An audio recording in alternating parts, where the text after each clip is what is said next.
안 가도 요즘에는 그 유선 방송이나 케이블 TV에서 돈을 내면 볼 수가 있어서 뭐 아주 최신 거는 이렇게 보지 못하지만 그래도 가능한 선에서 좀 이렇게 보고 있습니다. 그래서 이제 보면서 뭐 1시간 반 정도, 뭐 2시간 안 되게 이렇게 짧다면 짧고 길 수 있는 그 시간인데, 뭐 그냥 예전에는 보면서 이렇게 재미있고 뭐 이렇게 그래픽이 좀 화려하고 이제 뭐 그런 이제 관점에서 영화를 봤었는데, 이렇게 영화를 좀 보다 보니까 영화 속에 무슨 메시지가 있다라는 것을 조금씩 이렇게 좀 알게 되는 것 같아요. 저도 영화를 자주 보진 않는데, 그래서 분명히 영화를 만드는 그 감독이 뭐 겉으로 드러내지 않던 그 1시간 반이라는 그 시간 안에 전달하고자 하는 메시지가 있구나라는 것을 이렇게, 조금씩 이렇게 알게 되는 것 같습니다. 요즘에 특히 이렇게 할리우드 그 영화로 대표되는 뭐 마블 시리즈 해서 뭐 어벤져스 뭐 이렇게 쭉 영화들이 나오잖아요. 저는 잘 보진 않았는데 그 예전에도 한번 같이 나눈 적이 있는데, 이 영화가 사실은 그 마블 시리즈에 나오는 그 주인공들이 뭐 다양한 주인공들이 나오지만 사실 거기에는 이제 한 가지 중요한 주제가 있죠. 그죠? 선한 힘이 있고 그것에 대항하는 악한 힘이 나오는 것을 볼 수 있습니다. 007이든 뭐 슈퍼맨이든 뭐 배트맨이든 뭐 보면 거기에는 그 동일한 어떤 주제를 가지고 있죠. 그래서 선한 힘과 악한 힘이 대결을 하죠. 그래서 뭐 처음에는 이렇게 악한 힘을 가지고 이렇게 선한 선한 힘, 뭐 선한 그런 존재를 힘들게 하다가 결국에는 선한 힘, 뭐 배트맨이든 슈퍼맨이든 뭐 007이든 그런 주인공이 결국 이기는 걸로 끝이 나지만, 또 이제 요즘에 보면 2편, 3편 나오잖아요. 그래서 결국엔 악한 힘이 완전히 이렇게 파괴되지 아니하고 또 이제 어디 힘을 잃었다가 다시 어떻게 힘을 얻어서 또 싸우고 하는 그런 일들이 반복되는 것을 볼 수가 있습니다. 그래서 이제 처음에 말씀드린 것처럼 이런 영화들이 그냥 재미를 위해서 우리에게 흥미를 유발하고 뭐 이렇게 관객을 많이 모으기 위해서 만드는 그런 영화인 것 같지만, 그 안에는 제작자가 되었건 감독이 되었건 그 안에 깊은 어떤 전달하고자 하는 메시지가 있다는 것이죠. 이제 그 문화인류학자들이 뭐 세계관이다라고 이렇게 얘기를 하는데, 보통 할리우드 영화의 그 마블 시리즈로 대표되는 할리우드 영화가 갖고 있는 그 깊은 세계관을 또 이제 인도 유로피안 세계관이다 그렇게 얘기를 합니다. 그래서 그 인도 유로피안 세계관에는 이제 원래부터 선한 신이 있고 또 악한 신이 존재해서 그 세력들이 늘 싸우는 그것을 인도 유로피안 세계관이다 이렇게 얘기를 합니다. 그래서 서로 항상 원래부터 존재했었고 그 두 힘이 항상 대결하는 그런 것을 인도 유로피안 세계관이라고 이렇게 얘기를 합니다. 그래서 거기에서는 사실 거기서 이제 우리에게 말하고자 하는 것은 무엇입니까? 사실은 뭐 선한 힘이 있고 악한 힘이 있고 결국은 선이 이긴다라고 얘기를 하고 있지만, 사실은 좀 더 이렇게 생각해 보면 능력이 있는 그 존재, 힘이 있는 존재가 결국은 이기고 그게 전부다라고 이렇게 사실은 그 메시지, 그 안에 있는 메시지를 그 메시지에 담겨 있는 그 중요한 포인트라고 볼 수가 있는 것 같아요. 결국 싸워서 이기는 놈이 결국 선이다라고 하는 것을 어떻게 보면 보이지 않게 우리에게 가르쳐 주고 있는 것을 볼 수가 있습니다. 그래서 힘이 있어야 되고 힘을 가지고 이기면 그게 선이다라는 것을 그 메시지에 이렇게 보여주고 있고, 제가 말씀을 이렇게 준비하면서 어떻게 보면 우리가 믿고 있는 그 하나님에 대한 이해, 하나님을 우리가 생각하는 그 정도도 어떻게 보면 이 하나님이 얼마나 이렇게 힘을 많이 갖고 있느냐라는 그 정도 선에서 우리가 하나님을 이해하고 있지 않나 하는 그런 생각을 해보았습니다. 사실 이 출애굽기를 통해서 성경이 우리에게 가르쳐주고자 하는 것, 특별히 이제 이 10가지 재앙을 통해서 우리에게 가르쳐주고자 하는 바는 단순히 하나님을 하나님이 많은 힘을 갖고 계시다라는 그런 차원에 머물고 있지 않다라는 것이고요. 그래서 좀 더 깊이 성경이 우리에게 하나님이 어떠한 분이신가를 좀 더 잘 이해했으면 하는 그런 관점에서 출애굽기를 우리에게 주셨고, 또 오늘 말씀을 통해서 좀 더 살펴보고자 하는 그런 마음으로 오늘 말씀을 준비를 했습니다. 결국 사실 출애굽기를 통해서 우리에게, 특히 10가지 재앙을 통해서 우리에게 가르쳐주고자 하는 그 메시지는 사실 우리가 너무나 잘 알고 있는 겁니다. 하나님만이 창조주이시고 하나님이 모든 것을 주관하고 다스리신다는 것, 선도 악도 사실은 다 하나님의 뜻 안에 있다라는 것을 이 출애굽기 또 10가지 재앙을 통해서 분명히 우리에게 가르쳐주고 있습니다. 22절, 23절을 한번 같이 보겠습니다. 22절, 23절 한번 볼까요? 네, 출애굽기 10장. 모세가 하늘을 향하여 손을 내밀매 캄캄한 흑암이 3일 동안 애굽 온 땅에 있어서 그동안은 사람들이 서로 볼 수 없으며 자기 처소에서 일어나는 자가 없으되 온 이스라엘 자손들이 거주하는 곳에는 빛이 있었더라.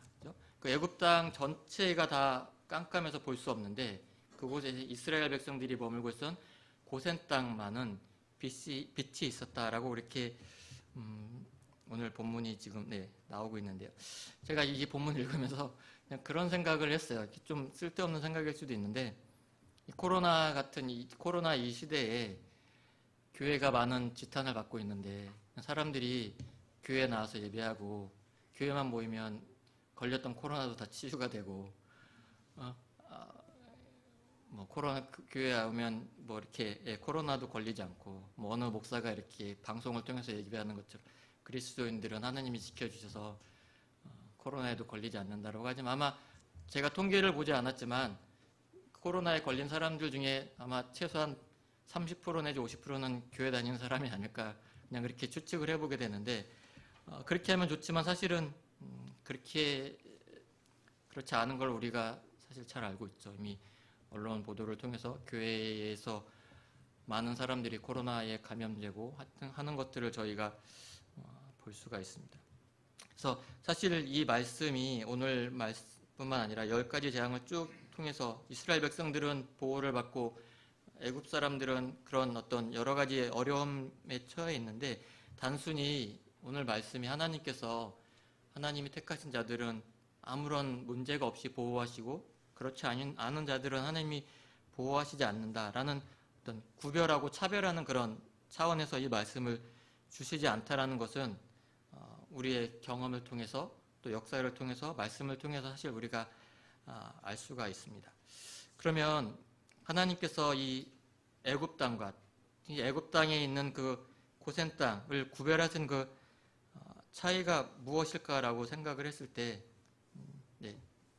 서두에 말씀드렸던 것처럼 사실은 애굽 땅이든 그것이 고센 땅이든 어느 땅이든 그 모든 땅의 주인은 하나님이시고 그 하나님이 다스리신다라는 것을 사실은 분명하게 보여주고 있다는 거죠. 고센 땅과 같이 이스라엘 백성이 살고 있는 곳을 안전하게 지키시는 분도 하나님이시고 애굽 땅과 같이 하나님을 섬기지 않고 자기 스스로 믿고 그런 이방신을 섬기는 그 땅에 재앙을 내리시는 분도 그것이 악한 신이 벌을 내리고 힘을 가지고 힘들게 하고 어렵게 하는 게 아니라 사실은 그 모든 것들을 주관하고 계신 분이 하나님이시라는 것을 이 본문이 오늘 우리에게 가르쳐 준다라는 것입니다. 말씀을 이렇게 읽으면서 그럼 하나님이 우리를 안전하게 지켜주신다라는 것이 무엇인지에 대한 그런 좀 생각을 해보게 되었습니다. 시편을 보면 이렇게 시편에 나오는 고백이 그거잖아요. 하나님은 우리를 지키시고 인도하시고 보호하시는 분이시라는 것을 시편 기자들이 고백을 하는데 우리가 여기 이 출애굽기에 나오는 본문처럼 이렇게 아무리 어떤 질병이나 어려움이 있어도 하나님이 예수를 고백하고 하나님을 믿는 자들을 안전하게 지켜주시면 좋을 텐데 사실 우리의 경험과 삶을 통해 그렇지 않은데 그럼 하나님이 우리를 안전하게 지켜주신다는 의미가 무엇일까?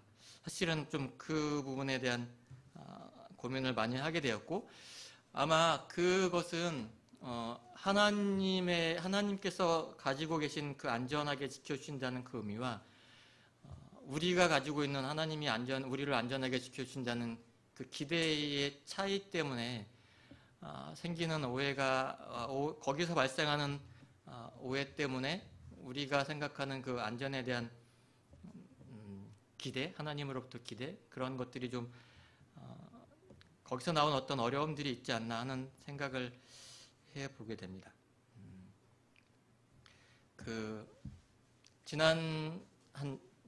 지난달에 저희 그 단체에서 코로나에 걸리셨던 선교사님들을 초대해서 이렇게 대담 그런 것들을 그러니까 금요일마다 한 달 정도 했던 그렇게 한번 했었는데요. 한 선교사님을 이제 초대했었는데 인도네시아에 계신 선교사님인데 그 선교사님도 이제 코로나에 걸리셨어요. 코로나에 걸리셨는데 증상이 심하지는 않으셨었나 봐요.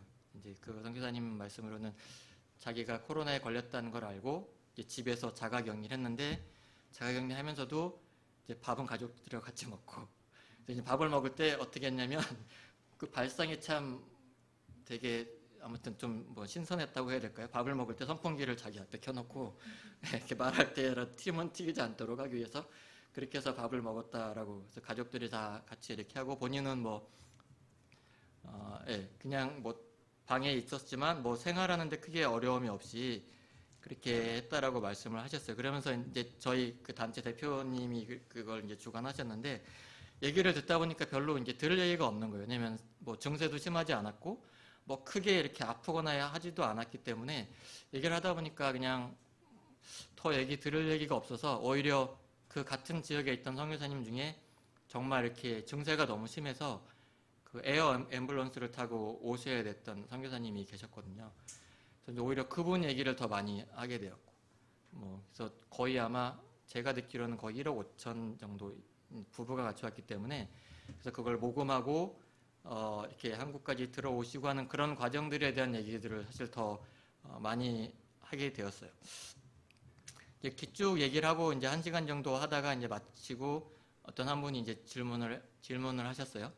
뭐라고 질문했냐면 선교사님은 그렇게 자기가 갖고 있는 모든 것을 다 바쳐서 선교사로 헌신하고 그곳에 가게 되었는데 당연히 그러면 하나님이 안전하게 지켜주시고 보호해 주시는 게 어떻게 보면 너무나 당연한 일인데 코로나에 걸린 것 때문에 하나님께 원망스럽고 하나님께 이렇게 서운한 마음이 들지 않았냐라고 이렇게 질문을 했습니다. 이제 그 선교사님이 뭐라고 말씀하셨냐면 사실은 자기가 이제 코로나에 걸렸던 것 때문에 이렇게 어렵진 않았고 그것 때문에 하나님 앞에 원망하거나 하나님이 지켜주지 않은 것에 대해서 그런 어려운 마음을 가졌기보다는 이제 그 선교사님의 사모님 아내 선교사님이 이제 겪었던 어려움을 얘기하셨어요. 뭐냐면 거기서 한 20년 정도 이제 지금 거기서 사역을 하고 계신데 처음에 12년 3년 제가 연도가 정확히 기억이 안 나는데 3년 동안 사역을 하시는데 3년 동안 12번의 말라리아를 걸리셨다는 거예요. 연도는 좀 다를 수 있습니다. 제가 정확히 기억이 안 나는데 12번의 말라리아를 걸리셨다는 거예요. 그러니까 거의 그러니까 처음에 몇 년 동안은 말라리아에 걸려서 아무것도 하지 못하는, 저도 말라리아는 걸려보지 않았지만 열도 엄청 올라가고 말라리아로 1년에 아프리카나 이런 데 사망하는 사람들이 상당히 많거든요. 그래서 사실 코로나보다 말라리아 때문에 너무 많은 어려움을 겪었고 그것 때문에 그 아내 되시는 선교사님이 너무나 많이 힘들어 하셨다는 거예요. 그래서 그것 때문에 불평도 많이 하고 원망도 많이 하고 사역을 접고 돌아가야 되나 하는 그런 어떤 것들로 이제 많이 고민을 하셨는데 어느 날 그 선교사님 그 사모님이 이렇게 기도하는 가운데 음성을 들려주지는 않으셨지만 그 하나님이 그런 깨달음을 주셨다라는 거예요. 너는 항상 이렇게 내가 말라리아를 12번이나 걸리게 한 하나님으로 이렇게 생각하고 나한테 이렇게 원망하는데 왜 그렇게 생각하느냐? 네가 12번 말라리아 걸렸을 때마다 너를 치유해 준 하나님으로는 왜 생각하지 않고 왜 그거에 대해서는 감사하지 않느냐라고 이렇게 그런 깨달음을 주셨다라는 거예요. 그래서 그 이후부터는 이 선교사님의 생각이 바뀌셔서 하나님에 대한 원망보다 우리 하나님께 감사하고 지금까지 20년 넘도록 그곳에서 쭉 사역을 해오셨다라고 이렇게 얘기를 해주셨습니다.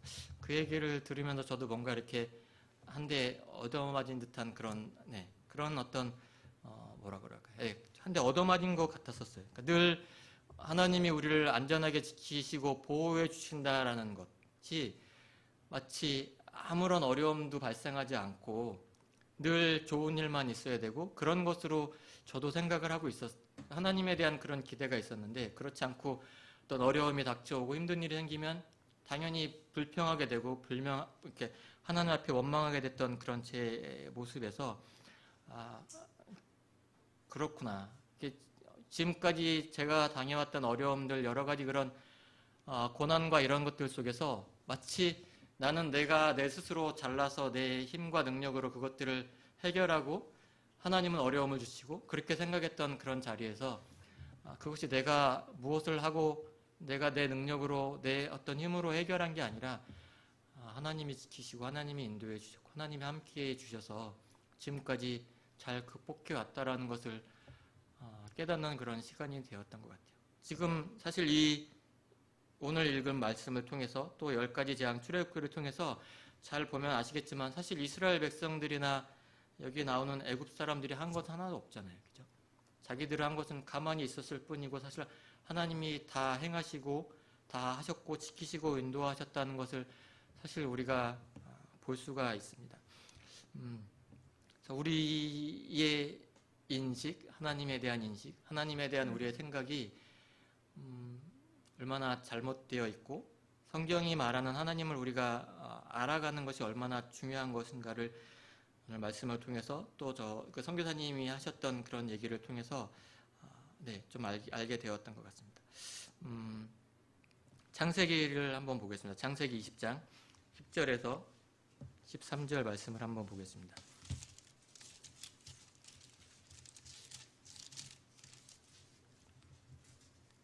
창세기 20장 10절 제가 읽겠습니다. 아비멜렉이 또 아브라함에게 이르되 내가 무슨 뜻으로 이렇게 하였느냐. 아브라함이 이르되 이곳에서는 하나님을 두려움이 없으니 내 아내로 말미암아 사람들이 나를 죽일까 생각하였으며 또 그는 정말로 나의 이복 누이로서 내 아내가 되었음이라. 하나님이 나를 내 아버지의 집을 떠나 두루 다니게 하실 때에 내가 아내에게 말하기를 이후로 우리의 가는 곳마다 그대는 나를 그대의 오라비라 하라. 이것이 그대가 내게 베풀 은혜라 하였노라. 잘 아시는 내용인 것처럼 사실 아브라함이 자기의 아내 사라를 누이라고 속인 일이 사실 이제 2번 있죠. 애굽에 내려갔을 때 바로에게 자기 그 아내를 누이다라고 속였고, 또 오늘 그 읽은 말씀처럼 아비멜렉, 그 그랄 땅에 살고 있는 아비멜렉에게도 자기 그 아내를 누이다라고 이렇게 속여서 속인 그 사건입니다. 여기 이 말씀에 보면 이렇게 얘기를 하죠. 그러니까 아브라함이 자기 아내를 누이라고 그 속였던 가장 큰 이유가 뭐죠? 뭐라고 얘기하냐면 이곳에 있는 사람들은 하나님을 두려워하지 않기 때문이라고 이렇게 얘기를 합니다. 그러니까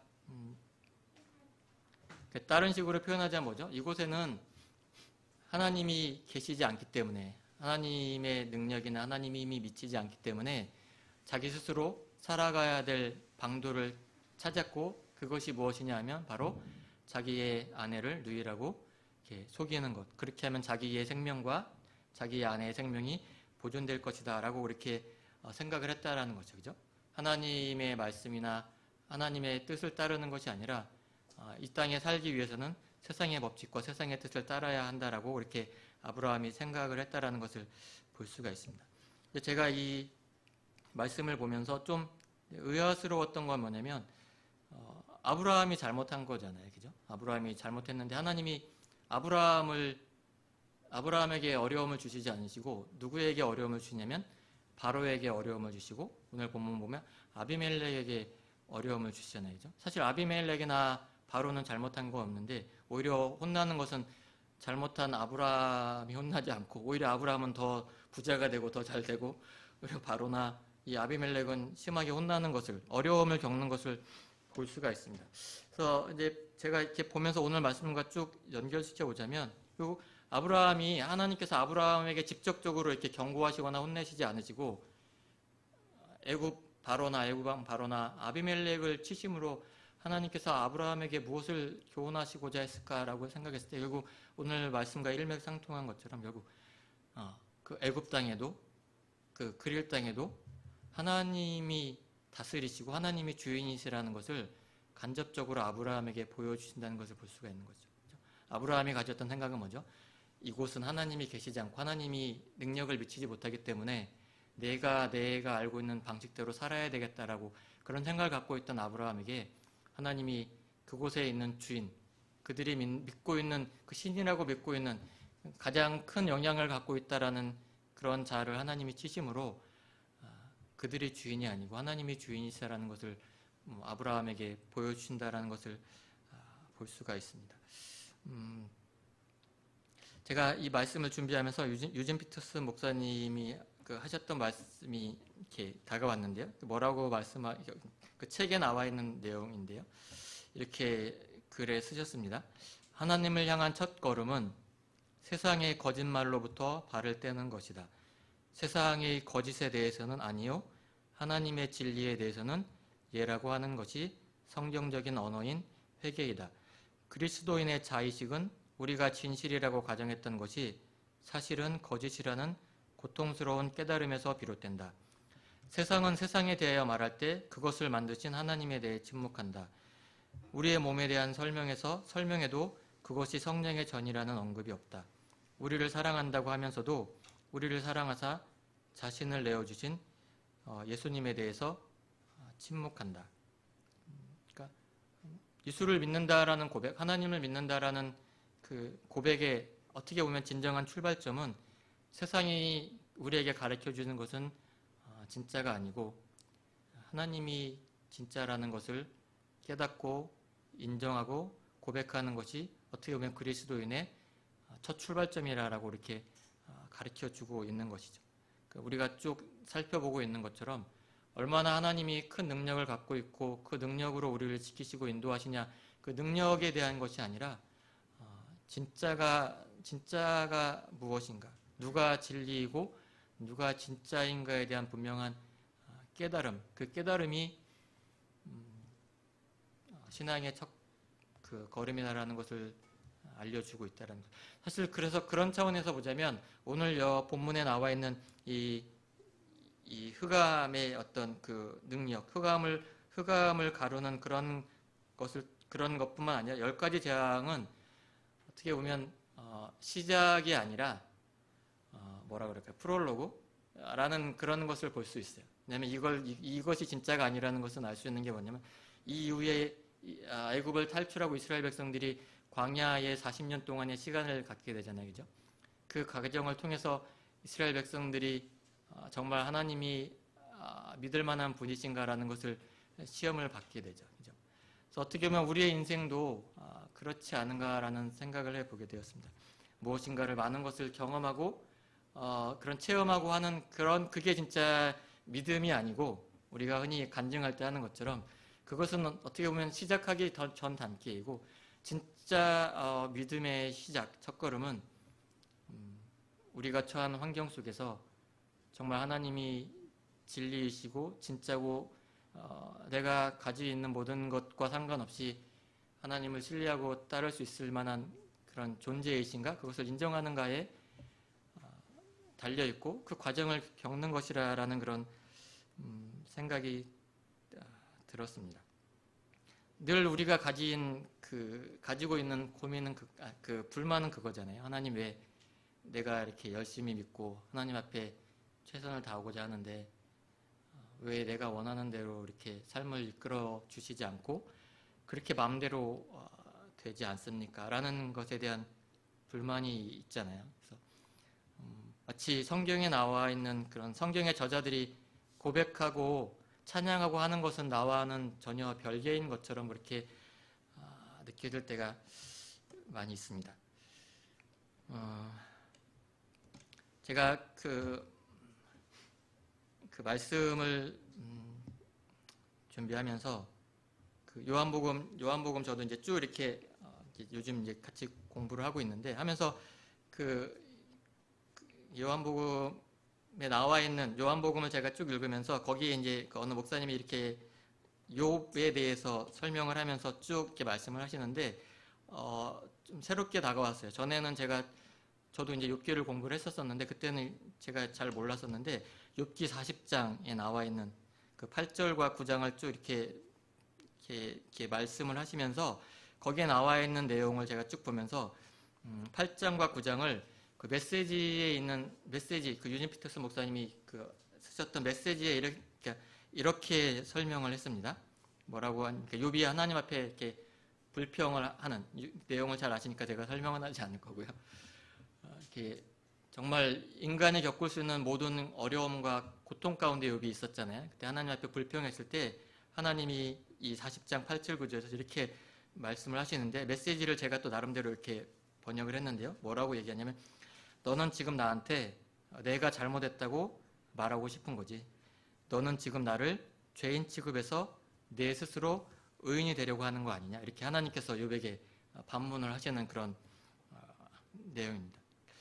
이렇게 저에게 하시는 그런 말씀 같았어요. 그러니까 늘 입술로는 하나님이 나의 구원자시고 구세주라고 이렇게 고백을 하지만 현실 앞에서 늘 하나님 앞에 이렇게 불평하죠. 하나님 이건 잘못된 거고 이렇게 하시면 안 되십니다. 이렇게 하셔야 되지 않습니까? 라고 늘 제가 했던 말 속에 이 하나님께서 욥에게 답하신 것 같아요. 너는 내가 옳게 보이려고 내가 잘못했다라고 지금 하고 있냐? 네가 의인이 되기 위해서 나를 죄인이라고 지금 네가 하고 있지 않느냐? 내 스스로 하나님을 판단하고 내 스스로 하나님은 이렇게 하셔야 된다라고 하는 게 마치 욥이 그렇게 항변하고 있는 것처럼 하나님보다 더 높은 자리에 너가 서 있으려고 하고 있는 것이 아니라 내가 하나님이 창조주이신데 네가 그 자리에 지금 앉아 있으려고 하는 것이 아니냐. 우리가 뭐 기도하지 못하고 뭐 큐티하지 못하고 뭐 헌금 많이 하지 못하고 뭐 그런 것들에 대해서는 우리가 죄의식을 많이 느끼지만 정작 우리 스스로 하나님의 자리에 우리가 올라서서 하나님을 판단하고 하나님에 대해서 우리 스스로 이렇게 해야 된다 저렇게 해야 된다라고 우리가 이렇게 결정하고 하고 있는 그 큰 어떻게 보면 정말 큰 죄를 저지르고 있는데 우리는 그것조차 깨닫지 못하고 살아가고 있는 그런 모습을 좀 이렇게 되돌아볼 수 있는 그런 시간이 되었던 것 같습니다. 제가 그 지난 금요일 날 있었던 일인데요. 뭐 돈을 좀 찾을 일이 있어서 은행을 갔습니다. 제가 부모님께 용돈 딱 1년에 2번 드리거든요. 설날 때하고 추석 때. 그것도 사실은 부모님이 이제 주한이 용돈 하라고 주시면 그거 모았다가 사실 드리는 건데 근데 현금이 떨어져서 은행에 좀 찾으려고 갔어요. 근데 카드가 고장났다는 거예요. 그래서 거기 이제 은행에 있는 그 기계에서 그래서 은행에 가야겠다. 그냥 가서 그냥 간 김에 빨리 발급받아서 찾아야겠다고 들어갔습니다. 들어갔는데 이제 창구가 이제 일반 고구액 받는 창구가 3개가 있었는데 점심시간이어서 한 창구는 이제 비어 있고 두 창구에서 이제 거기 사람들이 있는데 제가 가서 한 15분 기다렸는데도 안 끝나는 거예요. 아마 이제 뭐 좀 일이 많나 봐요. 이제 거기 이제 앉아있던 여직원이 저를 힐끔힐끔 이렇게 쳐다보더라고요. 계속해서 왜 나를 쳐다볼까? 근데 계속 쳐다보더니 이제 저한테 뭐라고 얘기하냐면 시간이 오래 걸릴 것 같다. 좀 오래 걸릴 것 같다 그러면서 갑자기 거기 있는 지점장을 부르는 거예요. 지점장님 여기 손님이 좀 왔는데 오래 됐는데 좀 많이 걸릴 것 같으니까 이거 이제 카드 발급하는 거는 금방 하니까 좀 도와달라고 이렇게 얘기를 하는 거예요. 그러니 이제 거기 앉아있던 지점장이 이렇게 걸어오더니 이제 그 창구 직원 옆에 섰습니다. 그러더니 이제 저를 이렇게 위아래로 이렇게 한번 훑어보는 거예요. 훑어보더니 저한테 뭐라고 얘기하냐면 고객님 조금만 더 기다리세요. 알았지요? 조금만 더 기다리세요. 그러는 거예요. 그래서 그냥 뭐 기다리려고 했어요. 왜냐면 뭐 시간도 남고 나온 김에 좀 이때 쉬었다 가자 시원하고 그래서 그랬는데 한 1, 2번 지나고 나니까 기분이 나쁜 거예요. 뭐지 이게? 제가 그때 어떤 옷을 입고 있었냐면 청바지에 운동화, 뭐 한 몇 년 된 운동화, 그리고 위에도 티 그냥 그 녹색 티 좀 막 그런 티를 입고 있었던 거예요. 갑자기 이제 이 사람이 나를 무시하는구나. 이 지점장이 봤을 때 자기가 상대할 만한 그런 존재가 아니구나. 만약에 제가 양복을 입고 좀 이렇게 잘 했었으면 아마 발급을 해주지 않았을까? 뭐 제 자괴감일까요? 아무튼 그래서 그냥 자리를 소심한 복수 차원으로 자리를 박차고 나왔습니다. 그리고 인터넷으로 그냥 카드 발급을 신청을 했는데 처음에는 이렇게 그러고 나서 이제 집 사무실까지 뭐 한 3, 40분 걸어와야 되는데 이제 걸어오면서 막 욕을 했죠. 다시는 이 은행과는 거래를 하지 않을 거야. 내가 돈만 벌어봐라. 이제 본때를 보여주겠다. 막 그런 뭐 별로 쓸데없는 생각들을 막 하면서 사무실에 왔습니다. 이제 집에 와서 한참 생각을 하면서 자괴감이 들더라고요. 이렇게 나이 50이 넘었는데 사람들한테 내가 무시당하면서 살고 있구나. 그러면서 이제 막 생각이 커지면서 우리 아이들 이제 크고 좀 있으면 중학교 가는데 벌어놓은 건 없고 어떻게 해야 되지? 막 그런 어떤 막 생각이 들면서 막 이렇게 밤에 이렇게 막 여러 가지 막 생각들이 많이 들더라고요. 이제 그렇게 막 고민하면서 이게 어떻게 해야 되지? 막 그런 염려들이 많이 들면서 뭐 늘 하는 거잖아요. 하나님이 원망스러운 거잖아요. 왜 이렇게 내가 이렇게 왜 이렇게 나를 힘들게 이렇게 그냥 사람들한테 뭐 무시당해야 됩니까? 내가 막 그렇게 만한 뭐 능력도 없고 그런 존재인가요? 막 그런 생각이 들면서 하나님 앞에 원망스러운 생각이 들었습니다. 네. 그러다가 그 유든 피터슨 그 목사님께서 쓰신 그 책을 읽었습니다. 뭐라고 쓰셨냐면 성경은 내가 어떻게 느끼고 판단하느냐가 아니라 하나님은 하나님으로서 언제나 우리와 함께 계신다고 말씀합니다. 들쑥날쑥한 우리의 기분이나 형편에 좌우되신 하나님이 아니십니다. 하나님이시라는 그 사실과 진리에 우리는 하나님을 믿습니다. 라고 이렇게 그분이 써 놓으셨더라고요. 하나님이 하나님이신 걸 감사한 건 우리의 감정이나 우리의 형편이나 우리의 기분과 상관없이 하나님은 하나님으로 존재하신다는 그것 때문에 감사할 수 있는 것 같습니다. 늘 변덕스러운 저의 마음과 사람으로부터 받는 어떤 평가나 이런 것들에 좌우되는 그런 제 모습에 상관없이 하나님은 하나님으로 진리로 생명으로 계시고 우리와 함께 하신다는 그 사실 때문에 감사할 수 있고 또 오늘 하루를 살아갈 수 있고 또 힘을 내어서 무시를 하던 말던 그것을 이겨낼 수 있는 그런 힘은 내가 더 능력을 발휘하고 더 좋은 사람이 되고 더 어떤 그런 세상 앞에 내세울 수 있는 그 무엇을 가진 것으로 아니라 하나님이 나의 아버지시고 하나님은 영원히 하나님으로 계실 것이라는 그 사실 때문에 오늘 하루를 또 이렇게 당당하게 살아갈 수 있는 그런 힘을 얻을 수 있는 것이라는 그것을 깨닫게 해주시는 것 같습니다. 여러분에게 하나님은 어떠한 분으로 존재하고 계시고 여러분 하나님은 어떠한 분으로 인식하고 계십니까? 그냥 우리 스스로 하나님에 대해서 어떻게 생각하고 있고 하나님 어떠한 분으로 인정하고 있느냐 상관없이 성경이 또 기독교 역사가 우리에게 증거하는 것은 하나님은 이 천지를 창조하신 하나님이시고 이 세상 모든 만물을 주관하시는 분이시고 결코 우리를 손해보게 하지 않으시고 우리를 끝까지 함께 하시며 안전하게 지켜주신다라고 그 약속하신 그 하나님이시라는 것, 우리가 인정하건 인정하지 않은 것, 그런 하나님이시라는 것을 우리가 인정하고 살아가는 것, 우리의 인생을 통해서 그것이 신자의 삶이고 그것이 진정한 회개임을 우리에게 깨닫게 해주시는 것 같습니다. 이 하나님을 우리가 알아가는 것, 그것이 우리의 인생의 목표가 되고 진정한 우리가 살아가는 그 가치가 될 수 있는 몸된 교회 식구들이 되었으면 합니다. 같이 기도하겠습니다.